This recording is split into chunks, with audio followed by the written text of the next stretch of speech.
What's up, Niners faithful? There's a lot to unpack today, so buckle up because this one's packed with updates, insight, and some serious buzz coming straight out of Santa Clara.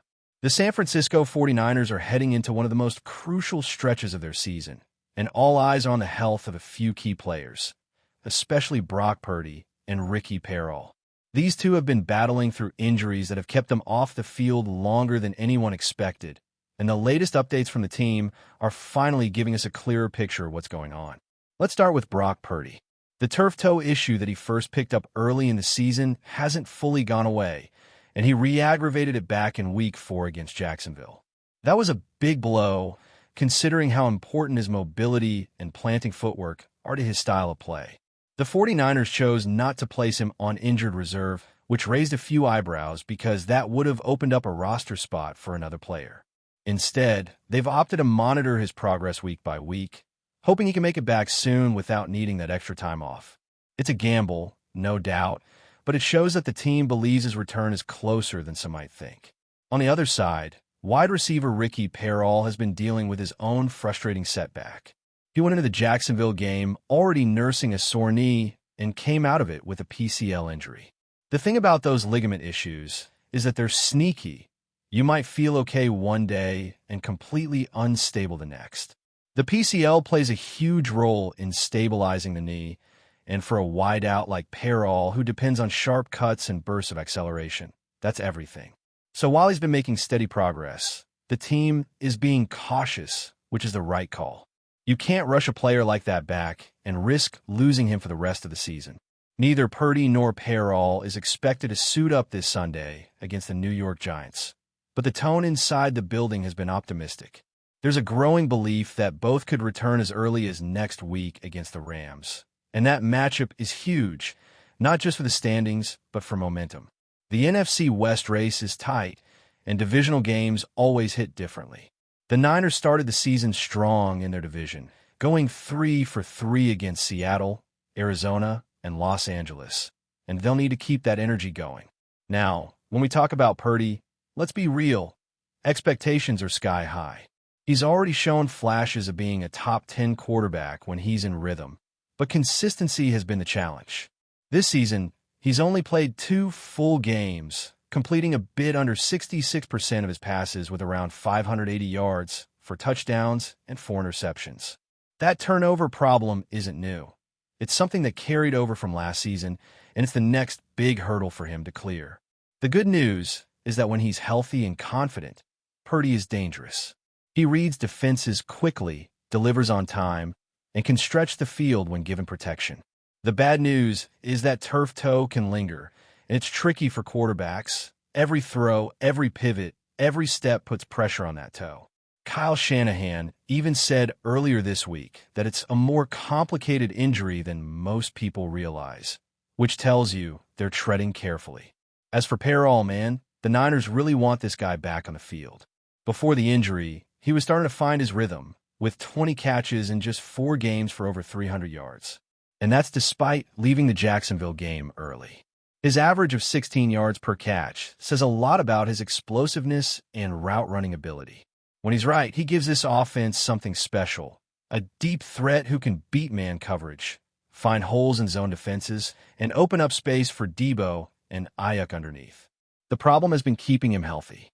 Even before this PCL issue, he dealt with hamstring and shoulder injuries, plus that crazy off-field incident from a while back.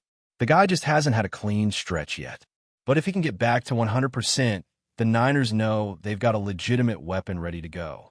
Now, the big question for Sunday's matchup against the Giants is who's going to start under center.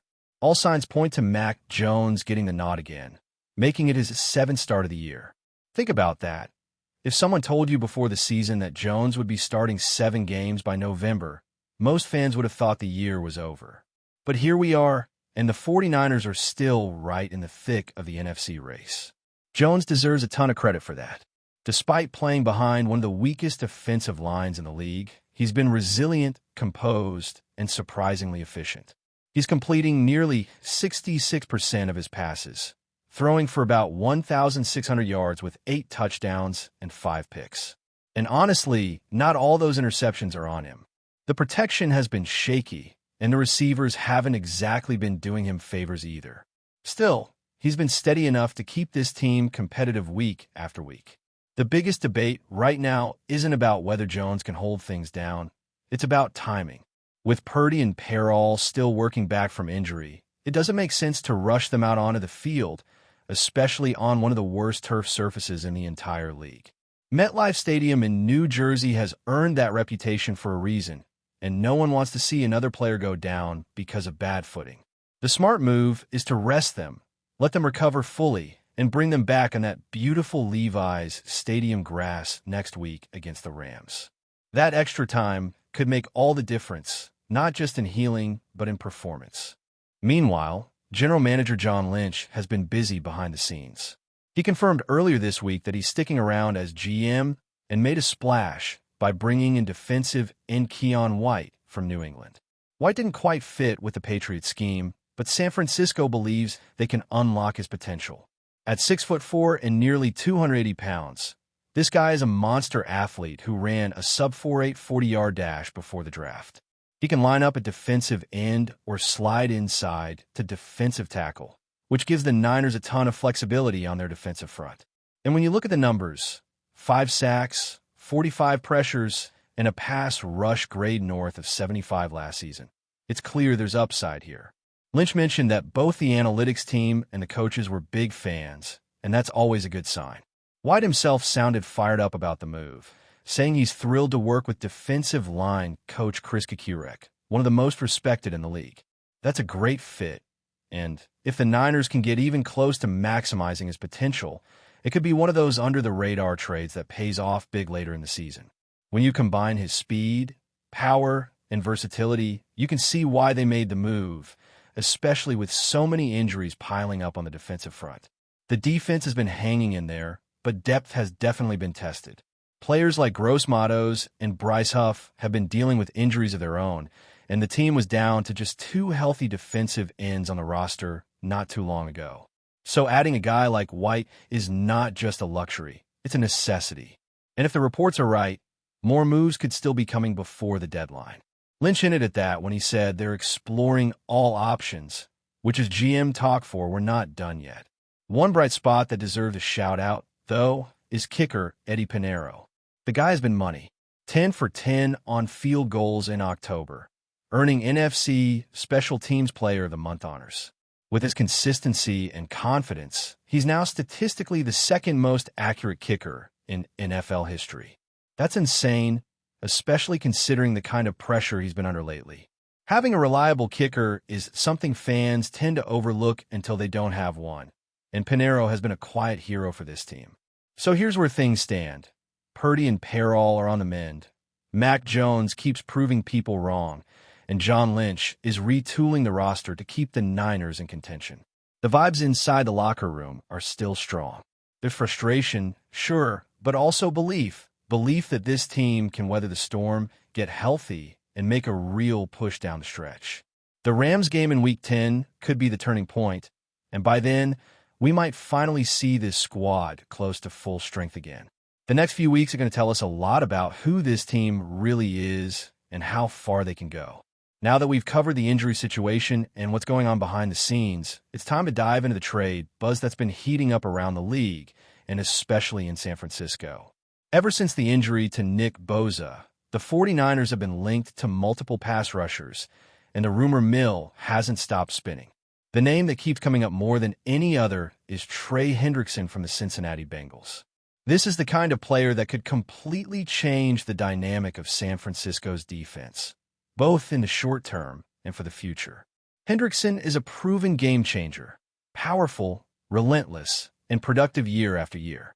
If the Niners were able to pull off a move like this, it wouldn't just strengthen their defense. It would send a message to the entire NFC that this team is still all in on chasing another Super Bowl run. But let's pump the brakes for a second, because it's not that simple. According to several reports, Cincinnati isn't exactly eager to move Hendrickson right now. They've turned down multiple trade calls, and while San Francisco and Dallas are both said to be among the most interested teams, the Bengals still see themselves as contenders. That complicates things, But John Lynch has shown time and time again that he's not afraid to be aggressive when the right opportunity comes along. Remember when the Niners landed Christian McCaffrey? Nobody saw that one coming until it was done. So while it might look like a long shot from the outside, the front office is absolutely exploring every possible move to upgrade this roster. Now, why Hendrickson? It's simple. He fits the Niners' DNA. He's physical, durable, and plays with that nonstop motor that defensive line coach Chris Kukirek loves. He's the kind of guy who thrives in an attacking, high-energy system like San Francisco's. This season alone, he's already got 4 sacks, 23 pressures, and 8 quarterback hits, along with a pass rush grade of 90. That's elite production. The Niners have struggled to generate consistent pressure since Bozo went down, and adding someone of Hendrickson's caliber could instantly fix that. The front office knows it.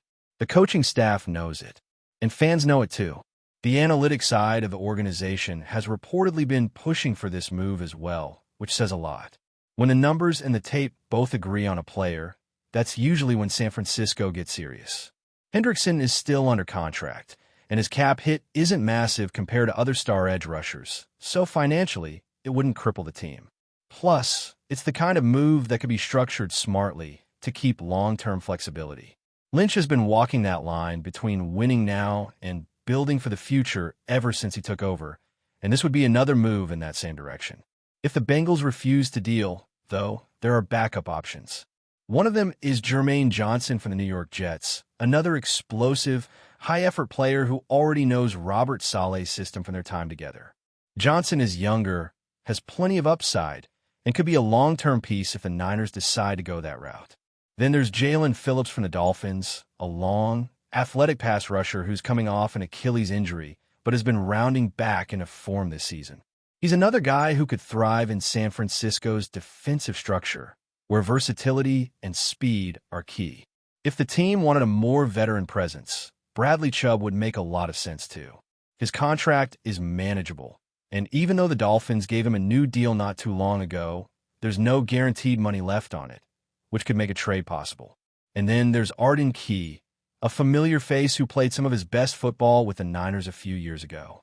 He knows the system, he knows the culture, and he could slide right back into the rotation without missing a beat. But before we dive in, don't forget to subscribe to 49ers Zone and hit the like button on this video. Your support helps us keep bringing you the latest updates on the San Francisco 49ers.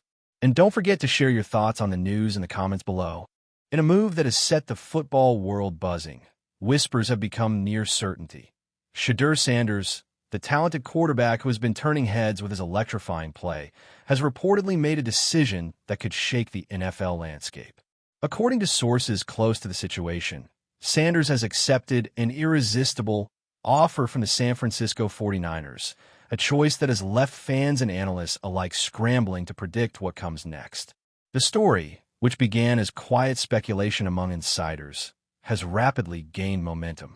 Sanders, known for his dynamic field vision and unflinching poise under pressure, has been linked to multiple teams this offseason, but it appears the allure of the 49ers offer, financial, strategic, and perhaps even personal, was simply too strong to ignore. Those familiar with the negotiations suggest the contract package includes not only significant financial incentives, but also a clear path to starting duties, a combination that few quarterbacks could resist. If true, the move would mark a defining moment in Sanders' career.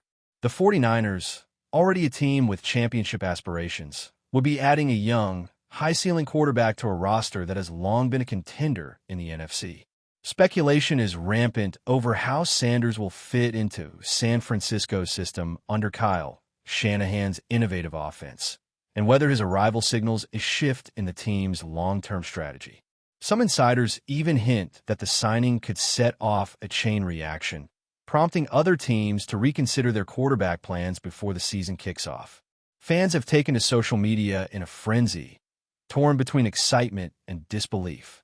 The prospect of seeing Sanders don the 49ers' iconic red and gold has already ignited debates over his potential impact, his chemistry with the receiving core, and the inevitable comparisons to the team's past quarterbacks. While the official announcement remains pending, the buzz is impossible to ignore, and speculation suggests it might be closer than anyone expects. As the rumor mill spins faster, one thing is clear. The NFL offseason just got a lot more intriguing, and Shedeur Sanders appears to be at the center of the storm. Whether this move becomes reality or remains a tantalizing what if, the conversation is already shaping the narrative of the next season. That's it for this update. If you enjoyed the video and want to keep receiving exclusive news about the San Francisco 49ers, make sure to subscribe to 49ers Zone and give this video a like. We always look forward to hearing your comments and opinions. See you in the next video.